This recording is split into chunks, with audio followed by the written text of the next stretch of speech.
Hello and welcome to another Fantasy Fellowship Indie Spotlight Author Q&A.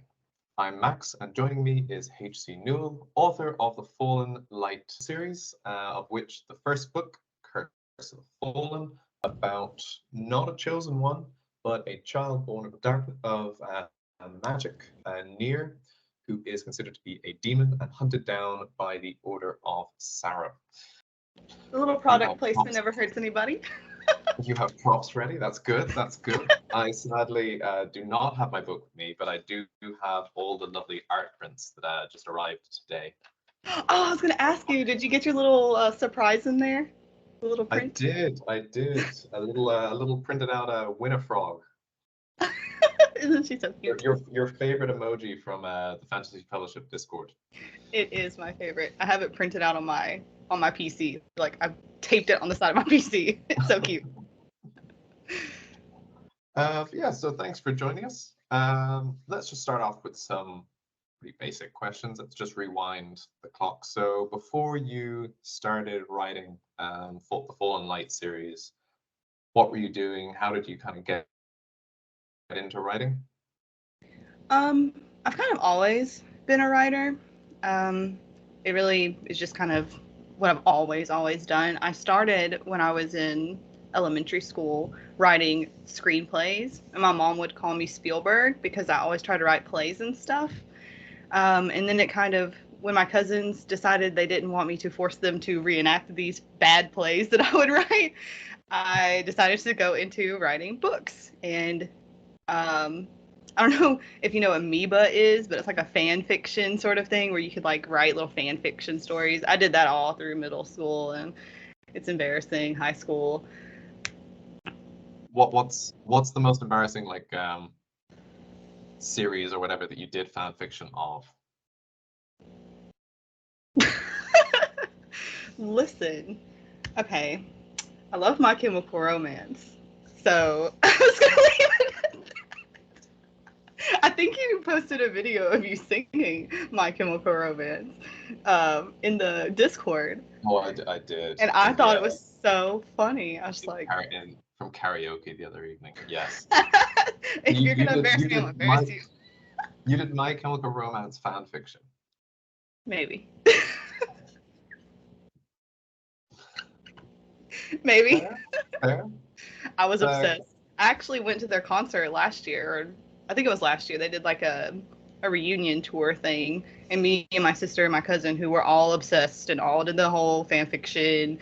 Like I was Gerard and she was Frank and she was Mikey. Like it was a whole big thing. So it was fun. We went to the concert last year and it was a good time. Fair. And what was like the middle ground between MCR fanfic and published author?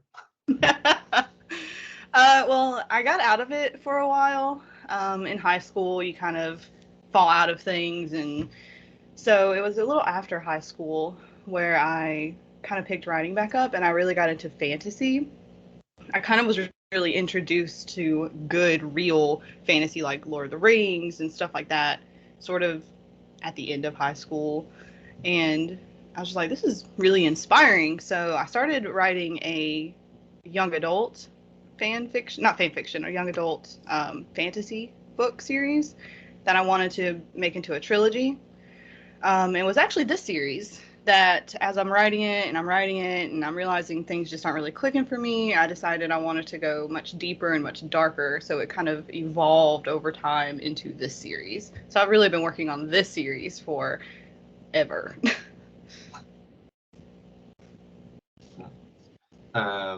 So how much of that original series is kind of left in the Fallen Light series? There's a little bit, kind of. It's more like the overall plot is sort of the same, just things have changed, I guess. Like the premise is the same, I suppose. And Cloud, his name is the same. It was Claude before, but I like Cloud. And, you know, like the dynamic of the characters is kind of the same. You still had Nier and Ayla and Avalok and all those people. So they're just a lot different than they were because it's not a young adult book anymore. But there is kind of similar. Really just the premise and kind of the bones of the story are the same. if that makes sense. Do you remember at all, like, what was it that, like, wasn't quite working for you as young adults and kind of made you want to make the transition? I think for me, my book as a young adult wasn't, and not that young adult can't go deep enough, it just wasn't deep enough for me. And it was focusing too much on the romance and not really more of the story and the plot. And I don't really know. I think I was also trying a little too hard. I was trying to be set in a genre, so it was limiting me for what I could do. So I really just stopped limiting myself and I just wrote, and whatever it turned out to be is what it turned out to be. And I guess I just have a really dark mind because it turned out to be pretty dark fantasy. Yeah, yeah. So how well planned was like Fallen when you decided to change it to Fallen Light? Like how well planned out was Fallen Light when you sat down to read it or write it? Um, um, because it's gonna be 6 books and is it 2 or 3 novellas right now I long? have 3 novellas planned. I may do Yeah, more, but right now it's just 3, so and 9 it's books and it's total. and it's 2 books out, one novella out, and another book coming out this year. Is Hopefully it? this year. Yeah. Yeah. So how well planned did you have it before you started writing Curse of the Fallen, given that you kind of have taken it from your previous series? Um, it's not planned like to a T. I don't really. I have the end planned, and I have all of the goals planned out, like all the character fates, all of the overarching themes or whatever. Um, like the books 3 and 4 are going to be like a forest arc, so I know that. I don't know exactly what's going to happen in it, but I know the main points of what's going to happen. Like so, in the plot Hmm. progressing sort of things, and all the twists and all of the things like that that are going to happen.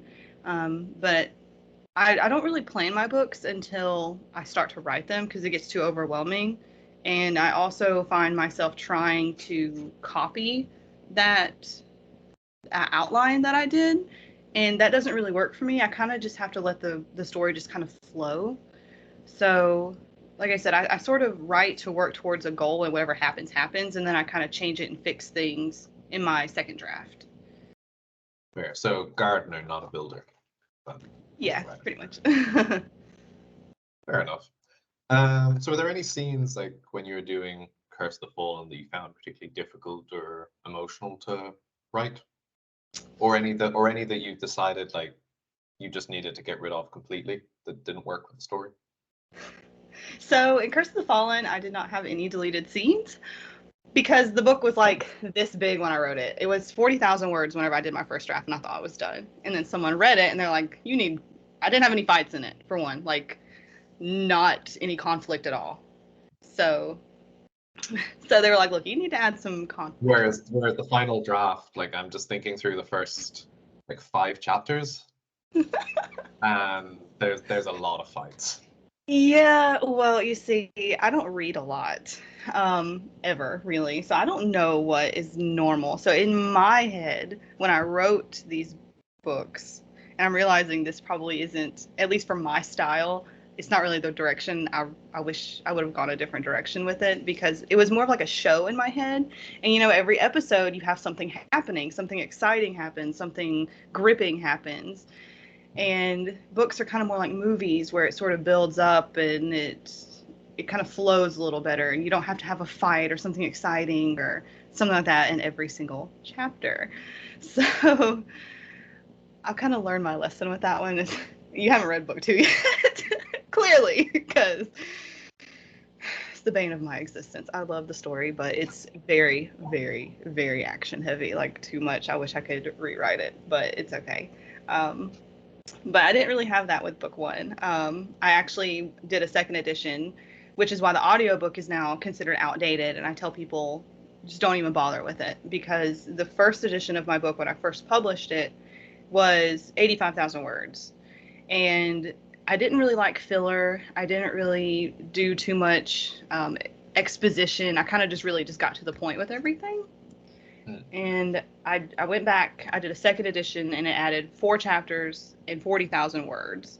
So it's quite a lot different. So Yeah, if you listen to the audiobook, you're going to be missing a whole lot of stuff because I'm not able to get that redone just yet. So, so there's not a lot of that. And then fight scenes. Yeah, we did have at least one person that was commenting during our read last month that they were trying to do a listen and read along to help them like speed through it quicker, but it was just out of sync. Yeah, and I hate that because I like to listen to audiobooks while I read ebooks. It really helps me, and I get through books a lot faster when I do it that way. So it really stinks. Audiobooks are really, really expensive, so it's not something that I can just go out and get, especially now that I'm 2 books deep. I'm gonna have to redo the first one and do the second one. Um, my my narrator, he did agree to redo it before I redid the second edition, but I guess things happened and he wasn't able to after all. So now I'm looking for a new narrator, and it's just a big mess. So I did reach out to Audible, and they said they can't take it down, so it's just up there. So because it's on royalty share, so they won't take it down, even though me and the narrator are both like, yeah, you can take it down. They're like, eh. So, but you know, it is what it is. I'm gonna pause because you got something on your mouth.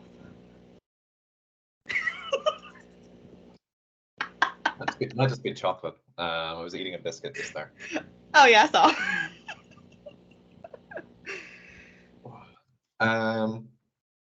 Okay, so oh God, I hope Rob can cut that bit out. Or knowing him, it's gonna make a blooper reel. Okay, so we had some people that like really liked and engaged with the characters and their personalities. So how well did you like plan out the characters in your head or on paper before writing them? Or like the story, was it just not at all? We'll see how they grow. Well, it's hard for me on this book because like I said, I started out a long time ago. So the core of who these characters were and their relationships already had a foundation when I really started this series.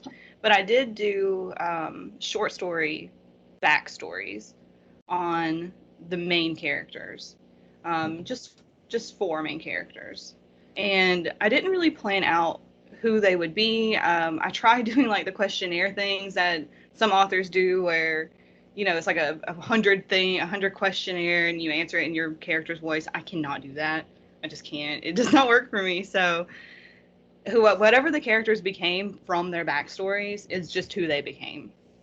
And writing out the little short story that I did really helped me to get into their head. It helped me to create a voice for them. It helped me to understand their emotions and their motivations and why they would react certain ways. And I think that really helped me create a more natural relationship between everybody, if that makes sense. They just kind of became who they became, and they sometimes like they'll react in ways because I just kind of write. I just let it flow like a movie, and then sometimes they'll react in ways that really go well with things that they've done in the past. I'm like, well, that makes a lot of sense. I'm much better at this than I thought I was. Like, this is really just who they are. So it's pretty cool. And did you, for any of the characters or the settings or anything, did you draw on any mythology or real world places or? I mean, I kind of took a little bit of inspiration. I don't ever want to say that I took a heavy inspiration because I don't want to misrepresent anything. But I really like Nordic and Viking type cultures. So I took a lot of like Nordic style stuff, especially with the elves. Yeah, 'cause your elves are quite dark compared to like compared to what you usually expect when you think elves. Um, they're quite a bit less magical and whimsy and much more blades and stabby. Yeah. I mean, yeah, to put it lightly, yeah. Well, I did want to go a different direction. I didn't realize it was such a different direction that people aren't really used to, I guess, because I kind of took inspiration from Skyrim with that in a way. I'm just gonna lay it out there. I did, and I never really liked, because it does seem like a lot of elves in fantasy are very proper and they're very kind of they're up here and everyone else is down here sort of thing. I didn't really like that. I kind of wanted more grit, and I wanted more what people in the forest would really live like, and I feel like if you're living in the forest, you're going to kind of be a little more, I don't know, using bows and arrows and fighting. And I mean, so I don't know, maybe somebody lives in the forest. I don't mean to offend you, but that's just what I would imagine, survival of the fittest out there. So that's kind of my take on there, because humanity in my books is more civilized.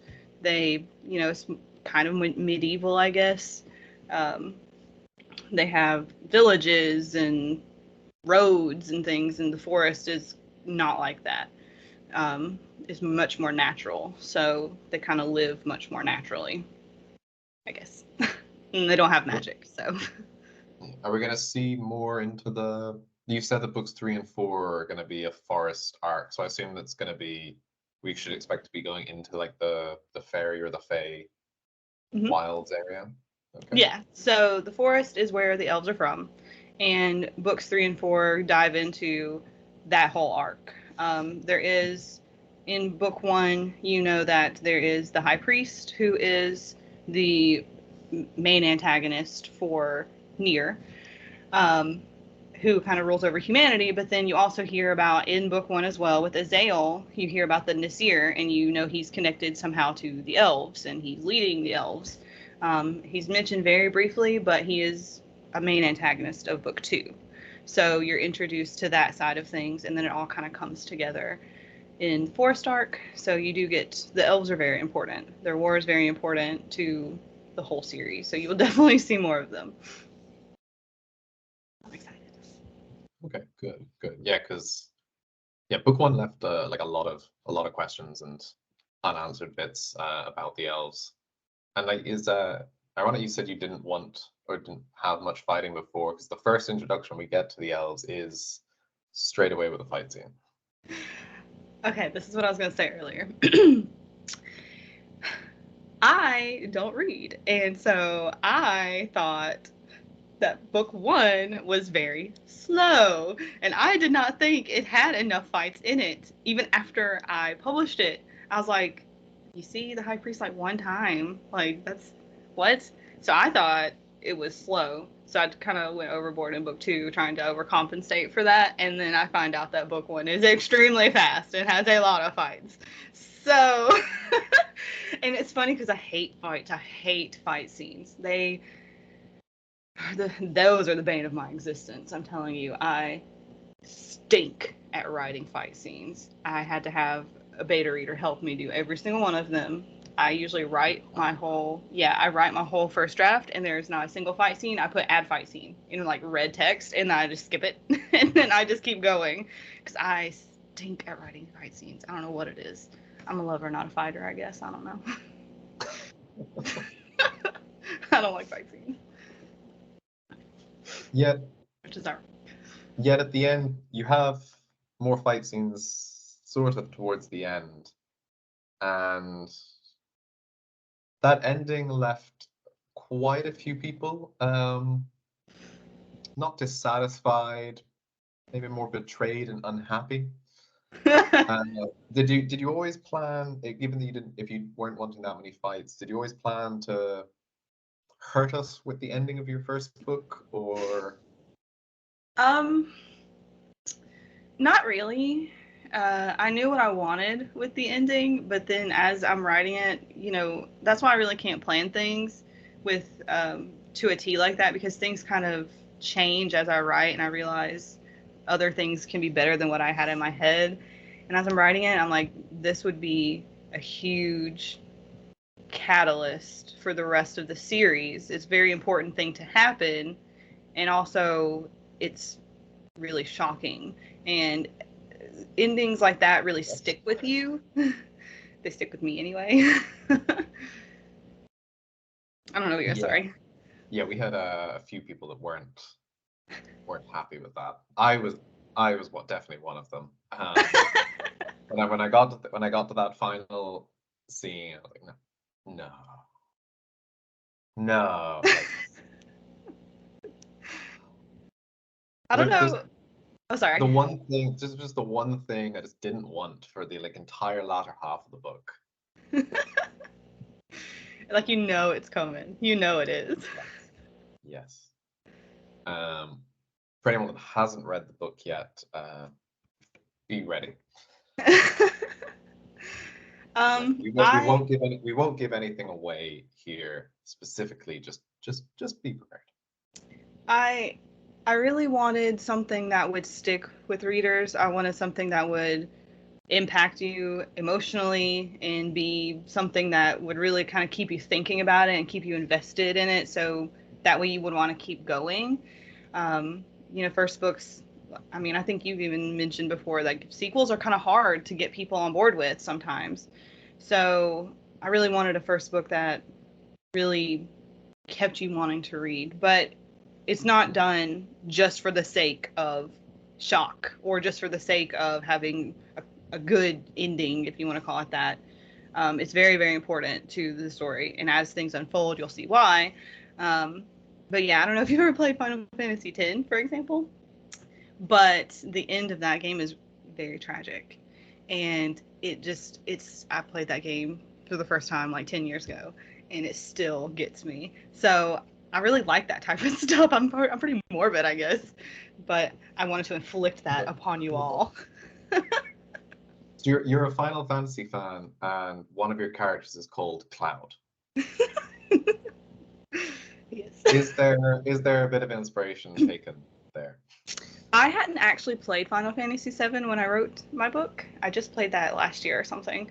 But his name, I really liked it. So I did spell it differently, but because his name's actually Claude, but whenever you say it with his accent, it's Cloud. So that kind of makes it different, I guess.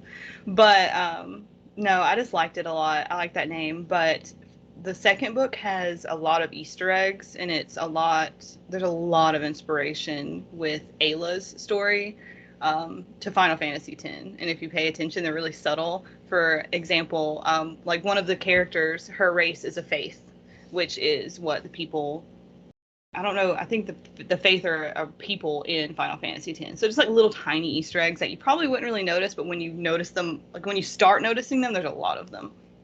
Okay. So Final Fantasy X really inspired her story a lot, because she's the second main character that you'll meet in book 2.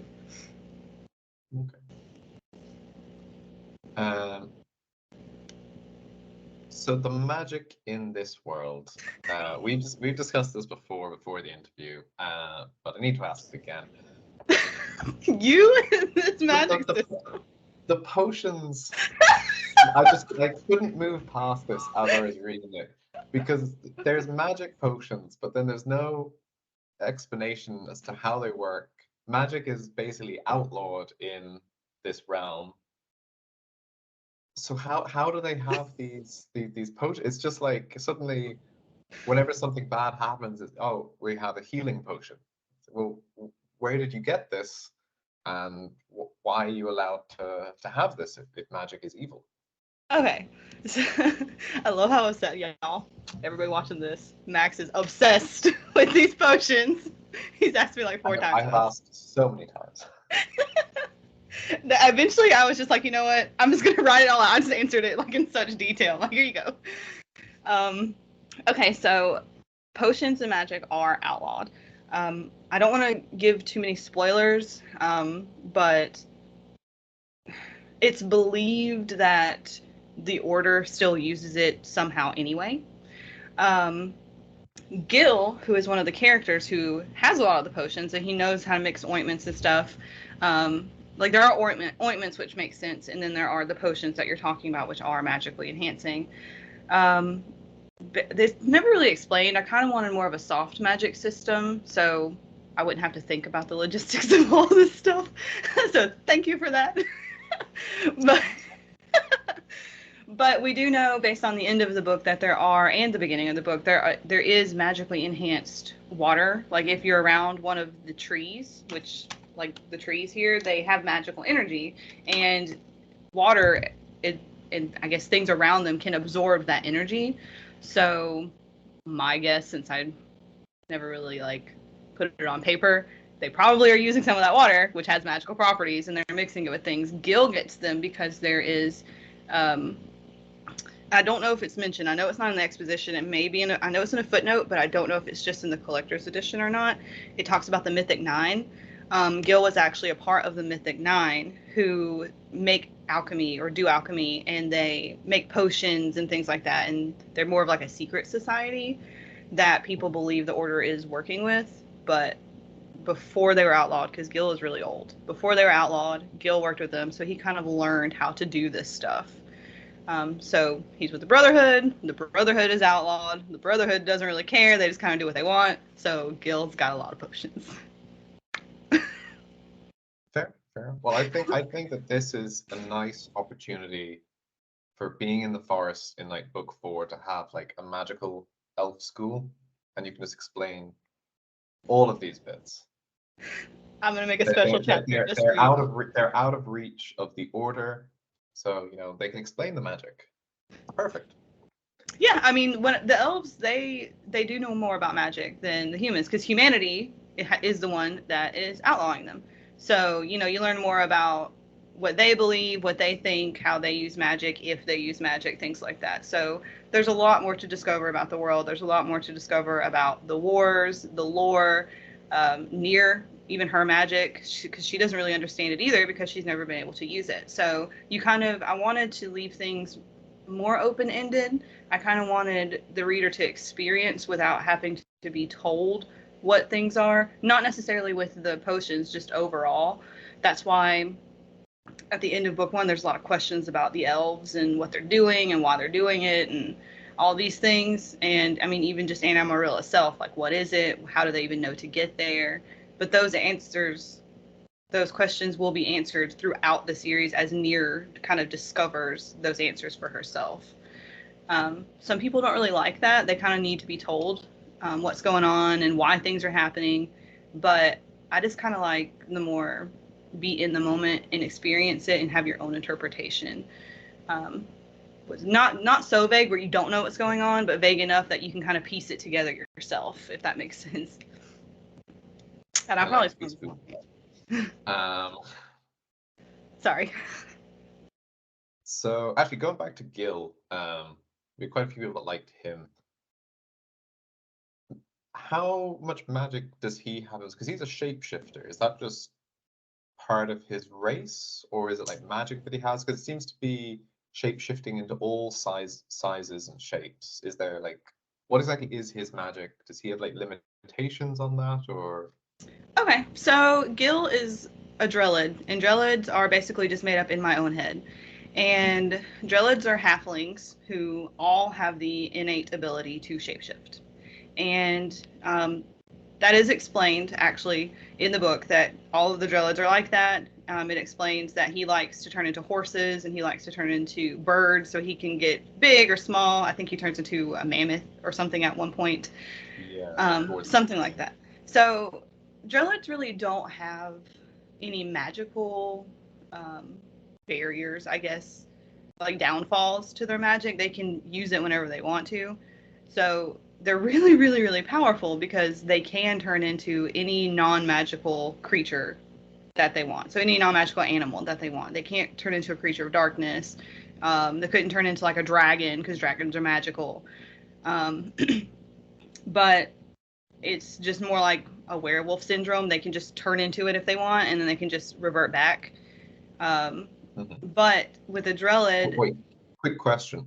Can they only turn into an animal that they know?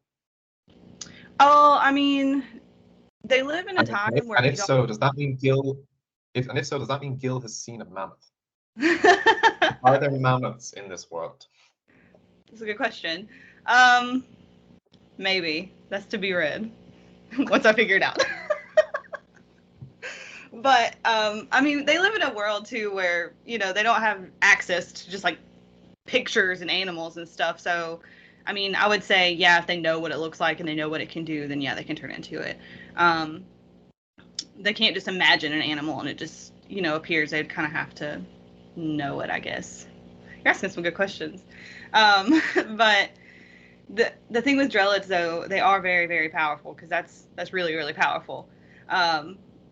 They are born with an overabundance of like kindness. They have no ego. They have no pride. They have no greed. So they don't really want those things. They don't partake in wars. They don't want to just annihilate villages if they all turn into mammoths and destroy things.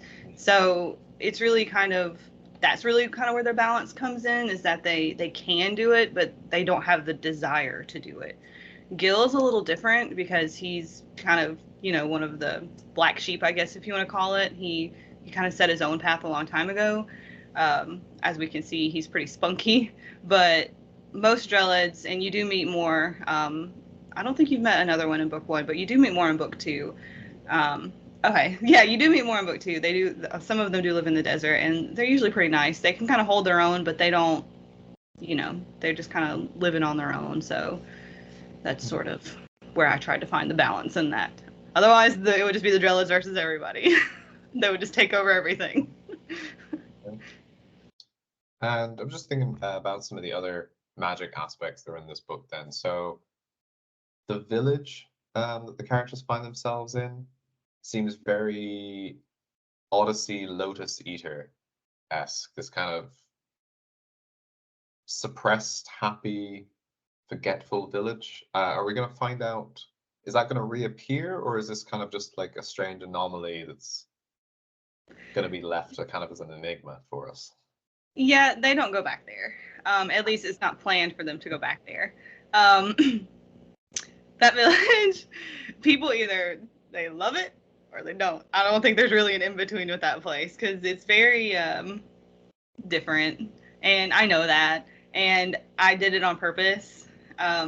Mostly because there's not really a lot of like unique, fun, sort of just carefree places. There's a lot of doom and gloom in my book.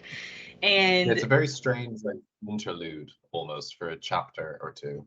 Yeah. And I mean, it was meant to be that way. And the characters even point that out. They're like, this place is weird. Like, don't talk to these people. And then one of the characters is even like, we're not staying here. I don't trust these people. So, they're very aware of just how odd this place is.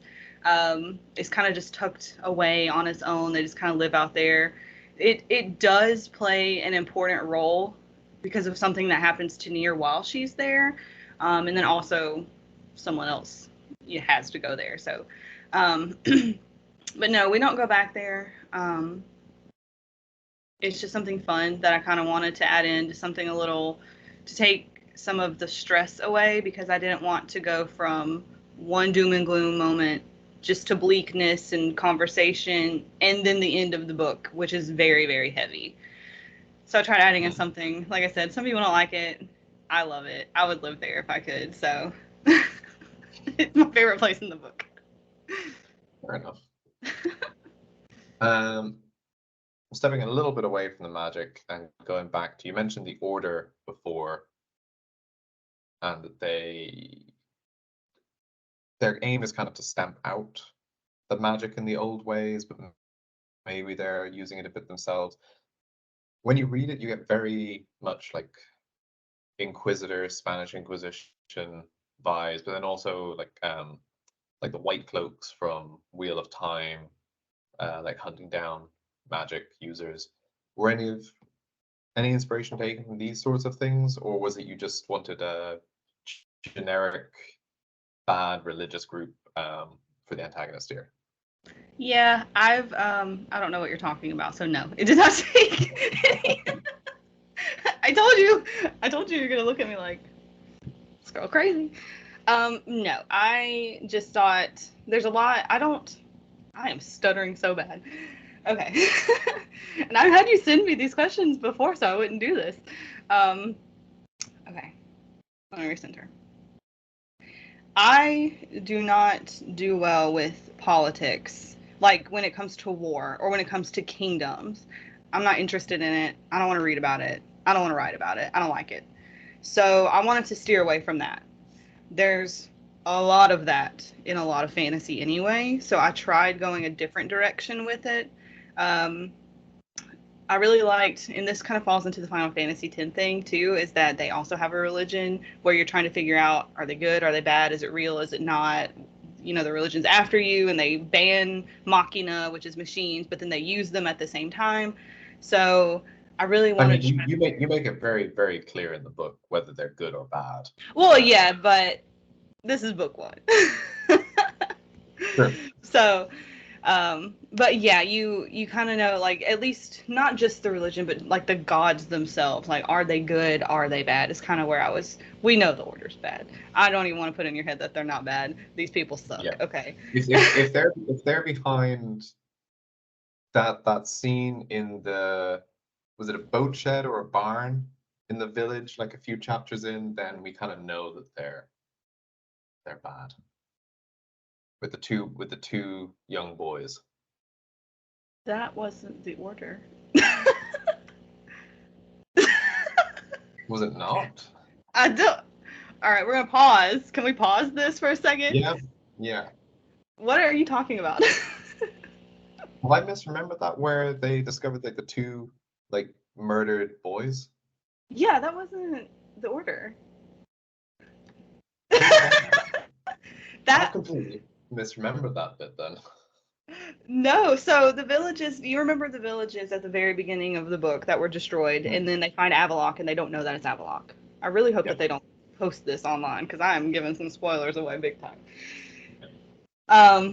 Well, they find out later, whenever they find Cloud and they first go to the human territory, they find out that it was the elves that are attacking the villages. So the elves attacked those villages where they found Avalok. They attacked those villages, and then when they go to find Avalok, they learn, and this is all very vague, because I don't really mention the Nisir, I don't really mention the elves' intention, so it's very easy for you to get confused there. But Avalok is searching for the person that is leading all of these elves into the human lands.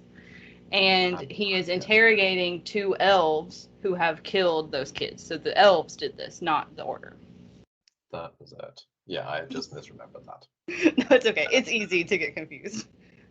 I had to add in two antagonists and sort of try to weave it together. Like I said, I tried being more open-ended with it, and I should have explained more, which is again another lesson learned. But yeah, there are two antagonists. It's the elves and the Nasir, which is who Avalok and Cloud are following, and then the High Priest, who Nier and the Brotherhood are following. Right. Makes sense. No, but Unpause. so basically, yeah, the order bad, gods were not sure bad or good yet. Right. Um, yeah, there definitely was not enough of the order in book one. That was a comment a few people made. Why did the high priest not show up again? We only got him for like half a chapter, and the half a chapter we got of him was brutal, full of a very big twist, and then it just disappears. It gets mentioned later in the book, and that's about it. So I'm really hoping book two gives us more information on this, or maybe a similar scene of that particular twist. I don't know whether you want to confirm or deny that, or leave me to find this out. I don't want to say too much. I did that on purpose. I did not want the order to be very prominent in book one. I didn't have the high priest in there at all to begin with. And my beta reader, whenever he was reading, he's like, you need the high priest in here at some point. Like, you can't introduce him and never show him. So because I didn't want him in there at all. I wanted Nier's story to be started here. I wanted you to see her motivations, and the high priest is kind of working behind the scenes, so that when he does come to fruition and he is in the story, he is in it and he stays there. Because, and someone pointed this out, and I actually agree with this a little bit. Books 1 and 2 are more along the lines of like prequels in a way, because we have Nier in her story, and as you said, a lot of stuff is introduced. Not a whole lot of stuff is really answered just yet. But you still understand what she's doing and why she's doing it, and the book plays a huge role in the rest of her story. Like, it plays a good role in like starting her journey, if that makes sense. Yeah. Book two, we still follow Near. She's still the main character, but we're introduced to a secondary main character, and it's kind of the same thing. Near's story weaves in with hers, but we're tying in a lot of the questions that you had from book one while progressing Near's plot and this new plot. It's kind of hard to explain, but I don't like answering questions all at once, like I mentioned earlier. I really want everything to come together. Once it comes together, you'll be like, okay, that's why this is happening, and that's why this is happening. It has really, really, really good rereadability. Once you finish everything and you know it all, it becomes very obvious why things are happening the way that they're happening. But it's all intentional. So sorry if you don't like it now. It is just book one, but I promise there's a reason. There's a method to my madness. Fair enough, fair enough. A quick note, it just popped up there saying 5 minutes left in the meeting. I don't know, does that mean the meeting will close? If so, I guess just click and come back in, and if it doesn't, then that's fine. I just made a note. Yeah, just make sure it keeps recording after that 5 minutes if we stay on, because it might just stop recording. Yes. Yes. Oh, this is annoying. There was like a question that came to mind as you were giving that explanation, and then now that I've explained about the 5 minute bit, it's left my head. Prequel, secondary character, high priest, explanations. I don't know. Trying to jog your memory. Oh yes. You were very dark. I think it was just on the next. So yeah, so you said that people have kind of said that books 1 and 2 are more a bit like a prequel. Will we be getting more like backstory of essentially the prequel to the prequel at all?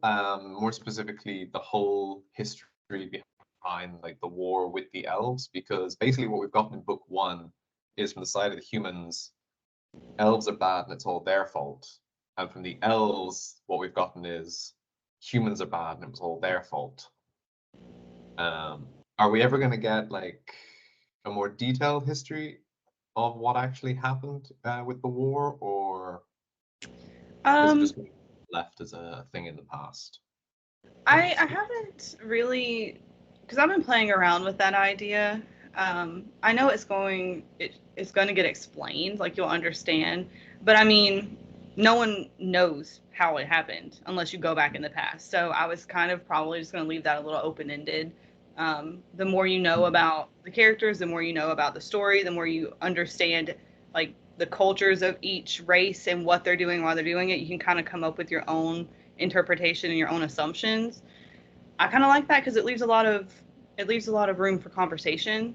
It leaves a lot of room for theories to kind of pop up, because it's like we don't know what happened. All we have is hearsay. So unless they find something that tells them what happened, how would they ever know what happened?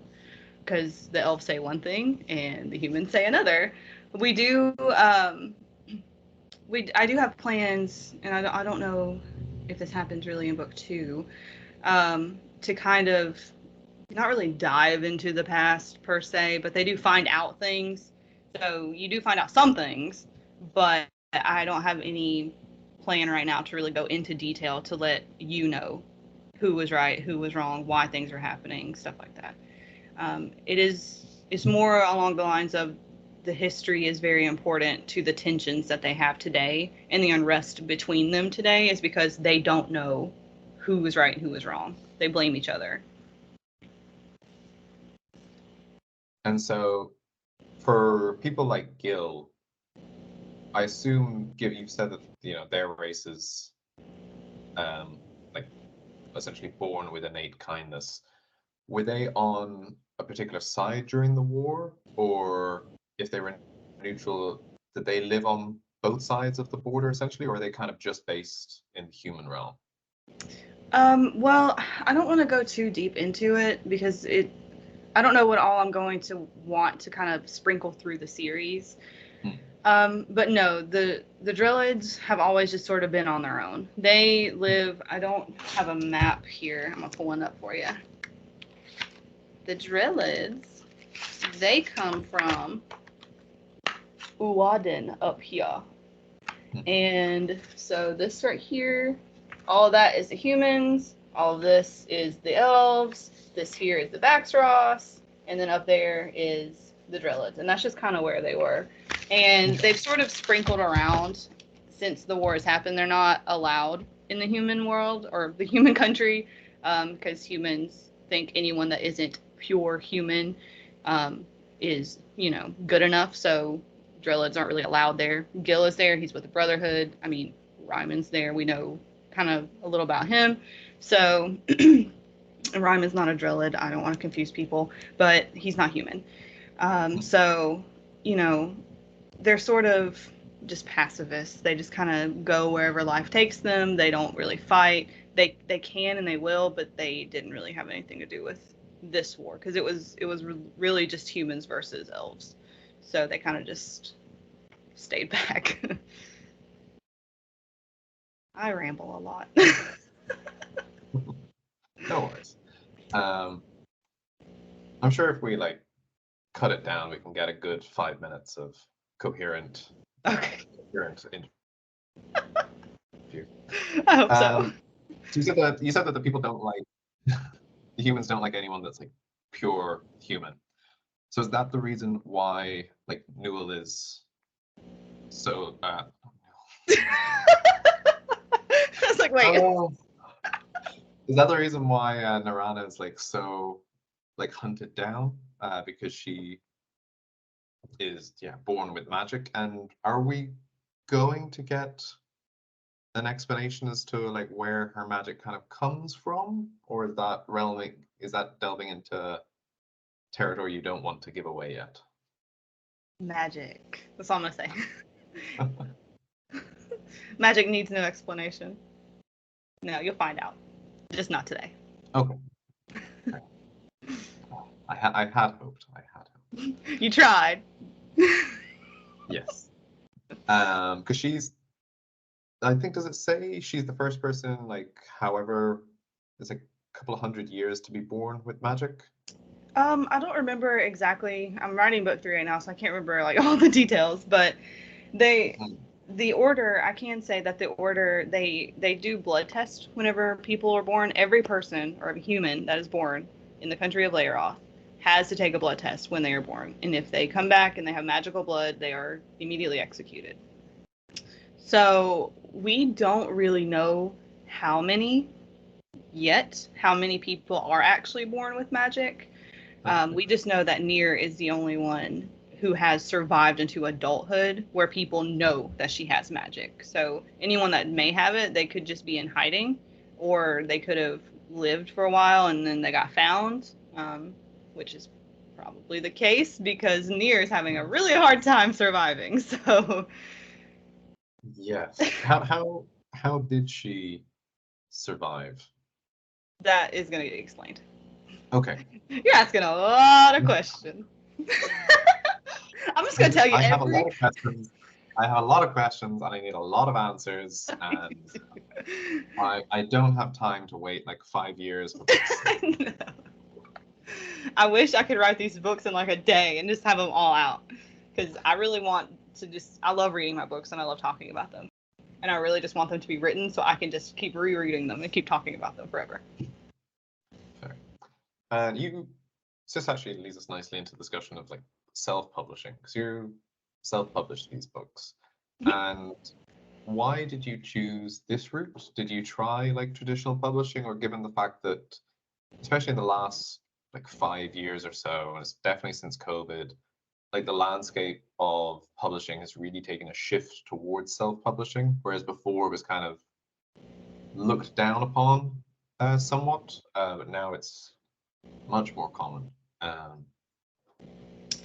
So I am really lazy. I'm just going to put it out there. And I did not try that hard when it came to traditional publishing, which is ironic because self-publishing is 800 million times harder. But Not publishing itself, but just, well, no, it's harder. It's a lot harder because you're doing everything on your own. Um, Hmm. but I did try going the traditional publishing route, and it's mostly for the reasons that you said, because I published in 2021, so it wasn't that long ago. But I mean, there is still a stigma on self-published authors, and we are really making a better name for ourselves, and we're showing people like we do have quality stuff and we can be taken seriously. But Yeah. a lot of people still don't. So I wanted to go just the regular traditional route. I realized that I'm gonna have to write some query letters, and I'm gonna have to like research all these people, and it's just stressing me out even talking to you about it now. So I wrote like 3 query letters, and I said, forget this. I hate this. So I stopped. And I was like, I'm just going to go the self-publishing route. I also have worked on this book for like 10 years, and no one's about to come in here and tell me like Apolloc needs to get cut, or, you know, Lorik can't be a bard. He's got to be this type of character. Like, because they would have the right to do that. Because whenever you do traditional publishing, you sell the rights to your books, or you give the rights to them. I mean, you basically are selling the rights over. So they can have a lot of say in what can and can't be written. And maybe my next series, I'll be okay with that, but not this one. I'm not changing anything. It's all coming from my head. It's all going to be the way I want it. I may regret it. Like, I kind of wish I would have written these 2 books a little differently, but hey, you learn as you go. So book 3 is going to be awesome. And by the time 6 arrives, I'm going to be like, book 3 needs to be written. And because you self-published, you then were able to enter the self-published fantasy log off this year. Yes, and I never knew how to enter it until this year. So I've always wanted to enter it, and I'm like, how? I don't even know how these people are doing this. So how are you feeling about it? You get the entries just closed, and you got your groups.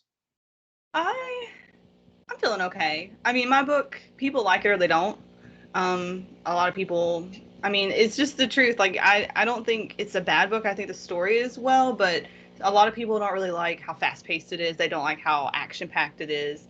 So I know that is probably not going to work in my favor, which is really fine. I mean, I've entered like 10 competitions this year, and a lot of them start in June.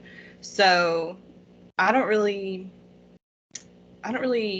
like obsess over it too much, because it is what it is. Like, what's going to happen is going to happen. I can't change it. So I'm not really going to stress myself over it. But with SPFBO, I always get it messed up. It's Spiffbo. It helps me. What's good about, or different about this one, is just how involved the community gets, and how interacted you can be with everyone else, because we're all in it and we all know we're in it, and there's just a small group of us. So I like that aspect of it, because the other contests that I've entered, you just enter it and you forget about it, and then you may get an email later telling you that you won something. And with this one, you stay involved, and it's really cool. I've been posting a lot of other books. I haven't read them, but I want to get them in front of people. So I've just been trying to like share as many of the books that I can. Like, look at this one, don't forget that one, because 300, there's a lot. But yeah, I'm rambling again. Well, best of luck with it. Thanks. I'm rambling so bad. Okay, well, I think that's pretty much, we have a check, and pretty much all our questions. Oh, we have one left. The giant spiders. Did you come up with this question? Who come up with this question? I'm gonna smack them. Just for anonymity for our members, I cannot confirm or deny that it was me or are the giant spiders that we meet in this book, are they like some sort of magically created abomination, like left over from the war? Are they like a natural occurring monster? And if so, are there giant other creatures? Okay, that's actually Like a good mountains? question. I'm not really gonna smack you, I promise. That's actually a good question, because, like I said, things are kind of vaguely explained in my book, but it is explained. Um, in the later chapters after Galatia, when the group of four is together, they talk about something called Nikavel. You don't know what it is, but it's something to do with the elves. It's an elvish word. It's really, they don't explain it yet. You learn more about it in book 2.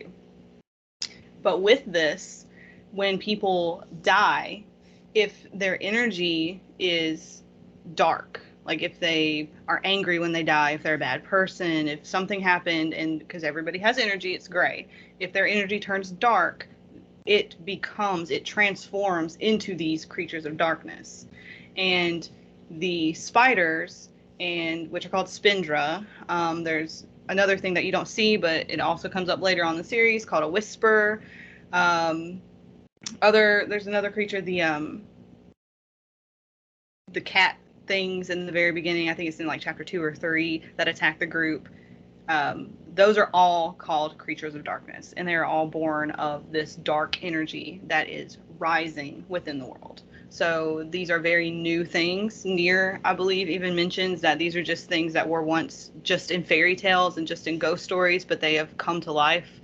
And Lorik reacts to this, and he's like, there's no way these are real. How could this be happening? So you don't know a lot about it yet. That is explained. It's not a spoiler, I would say, because that's, it's just how the world is right from the beginning. There's something going on with the balance, and they are rising from that dark energy. So you will find out.